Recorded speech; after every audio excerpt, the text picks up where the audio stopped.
guys, tuturuan ko kayo kung paano gumawa ng tapa squishy using paper. So, ang gagamitin natin paper ay ito. So, i-fold natin sa dalawa. Ayan.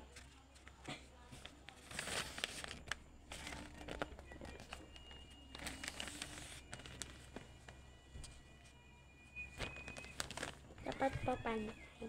And then, iganito nyo lang yung kuko nyo.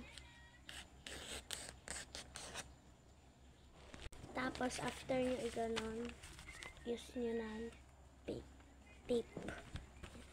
Use na natin.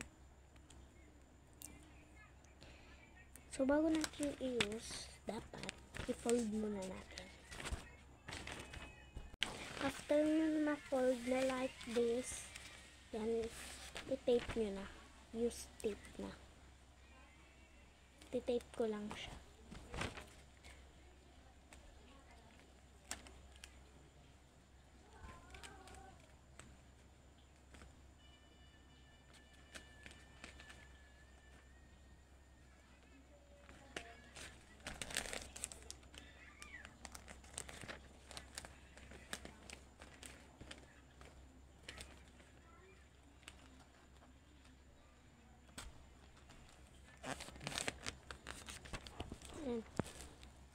Ganyan po na tape na ganito. Ganon din po dito. Yan, i-fold din po natin.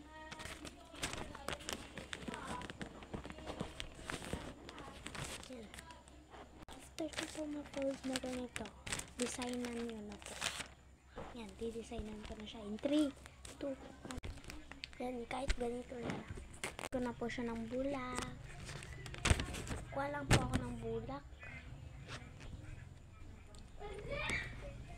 Ito, love. More. Ano yan?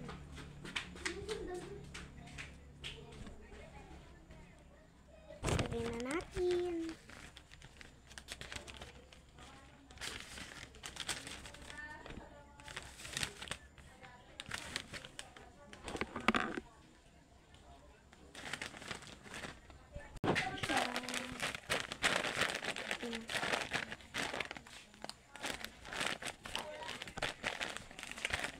Ito na guys, nagawa ko. Ayan. Babalik ko muna ito. Ano?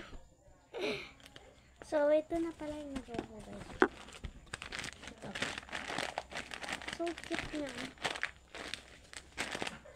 Pwede pang unan. Ang ganda niya.